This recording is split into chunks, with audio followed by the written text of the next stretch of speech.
গুরুজনদের প্রণাম, সহকর্মীদের ভালোবাসা এবং আমার দেশতুল্য ছাত্রছাত্রীদের অভিনন্দন। আমরা আজকে কল্পনা করে নিচ্ছি আজকে 6 জুলাই ডক্টর শ্যামাপ্রসাদ মুখার্জি জন্মদিন। সেই 23শে জুন থেকে শুরু হয়েছে 6 জুলাই পর্যন্ত ডক্টর শ্যামাপ্রসাদ মুখার্জির স্মৃতিপক্ষ। হঠাৎ কেন এই স্মৃতিপক্ষ শুরু হলো সেই বিষয়ে একটু অবগত করি।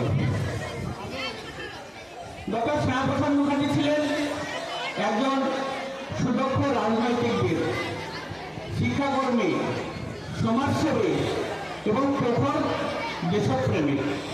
অর্থাৎ দেশপ্রেমিক বলতে বোঝায় তিনি দেশ মাতার জন্য সংগ্রাম করেছেন। তিনি অখণ্ড পশ্চিমবঙ্গ গঠনের জন্য গুরুত্বপূর্ণ ভূমিকা পালন করেছেন। সেই সময় যখন ভারতবর্ষে পরাধীন, ব্রিটিশদের হাতে অত্যাচারিত, সেই সময় মোহাম্মদ জিন্নার নেতৃত্বে এই পশ্চিমবঙ্গ ভারতবর্ষের অন্তর্ভুক্ত হবে কি হবে না সেই বিষয়ে তিনি যে আন্দোলন শুরু করেছিলেন হিন্দু জনগোষ্ঠীকে একত্রিত করার জন্য, সেই আন্দোলনকে প্রাণ প্রতিষ্ঠা দিয়েছিলেন এই ডক্টর শ্যামাপ্রসাদ মুখোপাধ্যায়। তিনি 1901 সালে 6 জুলাই কলকাতার এক সম্ভ্রান্ত শিক্ষিত পরিবারে জন্মগ্রহণ করেন, যার বাবার নাম ছিলেন ডক্টর আশুতোষ মুখোপাধ্যায়, যাকে বলা হয় বাংলার বাঘ।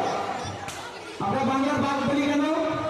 কারণ বাঘের যেমন গোপ আছে, ডক্টর আশুতোষ মুখোপাধ্যায়েরও সেই রকম সুদর্শন গোপ ছিল, সেজন্য তাকে আবার বলি বাংলার বাঘ। এবং তার মাতার নাম যোগমায়া দেবী।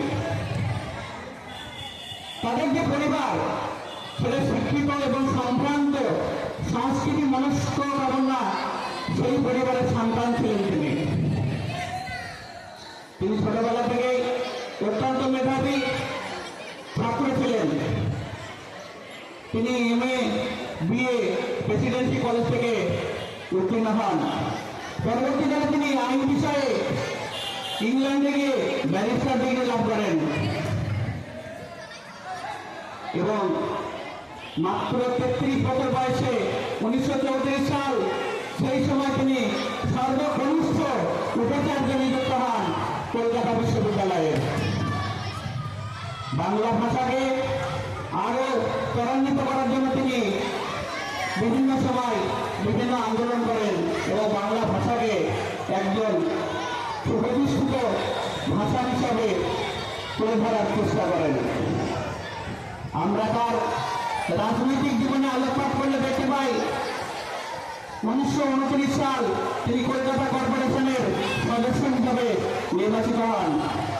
তারপর 1939 সালে তিনি বাংলার আইনসভা থেকে নির্বাচিত হন। 1941 সালে ফজলুল হকের মন্ত্রিসভায় তিনি আইনমন্ত্রী হিসাবে নিযুক্ত হন। 1946 সাল আবার তিনি পুনরায় পশ্চিমবঙ্গের আইনসভায় সদস্য হন। তারপর ভারতবর্ষ যখন স্বাধীন হয় 1947 সাল, তখন জওহরলাল নেহরুর আইনসভায় তিনি শিল্প ও সরবরাহ মন্ত্রী হিসেবে নিযুক্ত হন। তারপর 1947 থেকে 1950 সাল পর্যন্ত তিনি জওহরলাল নেহরুর মন্ত্রিসভায় মন্ত্রী ছিলেন। কিন্তু হঠাৎ 1950 সাল পাকিস্তানের সাথে নেহরু একটি চুক্তি স্বাক্ষর করেন, যে চুক্তিটা হচ্ছে লিয়াকত চুক্তি। তাতে তিনি সন্তুষ্ট হননি, সেই জন্য তিনি সেই মন্ত্রিসভা থেকে পদত্যাগ করেন। 1951 সাল 21শে অক্টোবর তিনি ভারতীয় জনসংঘ প্রতিষ্ঠা করেন। এই জনসংঘ তার হাতে তৈরি, যেটি পরবর্তীকালে ভারতীয় জনতা পার্টি বা বিজেপিতে রূপান্তরিত হয়। তিনি ছিলেন একজন সমাজসেবক, অর্থাৎ সমাজকে নিয়ে তিনি কিছু করেছেন। 1943 সাল যখন বাংলা দুর্ভিক্ষ, সেই সময় তিনি ত্রাণ ও পুনর্বাসন সমস্ত বাঙালিদের কাছে পৌঁছে দেন এবং বাঙালির মনে তিনি একটু জায়গা করে নেন। সেই জন্য তিনি আজকে সমাজসেবক।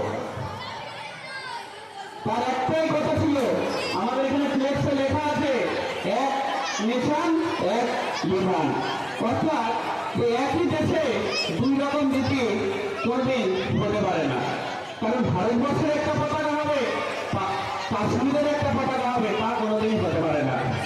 ভারতবর্ষের একটা বিধান হবে, কাশ্মীরের একটা বিধান হবে, তা কোনোদিন হতে পারে না। আবার কাশ্মীরে প্রধানমন্ত্রী থাকবে, ভারতবর্ষের প্রধানমন্ত্রী থাকবে, তা হতে পারে না। সেই জন্য তিনি নেতাজি সুভাষচন্দ্র বসু যখন বলেছিলেন, তোমরা আমাকে রক্ত দাও, আমি তোমাদের স্বাধীনতা দেব, সেই সময় ডক্টর মুখোপাধ্যায় বলেন, সারা দেশে এক নিশান এক বিধান। অর্থাৎ সারা দেশে যা হবে সকলের জন্য সমান হবে।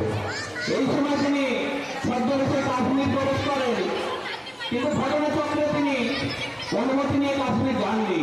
সেই জন্যে সেখানকার পুলিশ তাকে গ্রেফতার করে।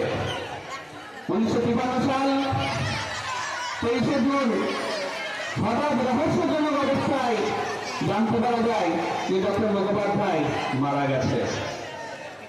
কিন্তু তার এই আত্মত্যাগ, তার এই দেশপ্রেম, তার এই শিক্ষাগত সৃষ্টিশীল, তার এই রাজনৈতিক নিষ্ঠা, সমস্ত কিছু সারা ভারতবর্ষে আপাতত বাঙালির মনে দাগ কেটে গেছে।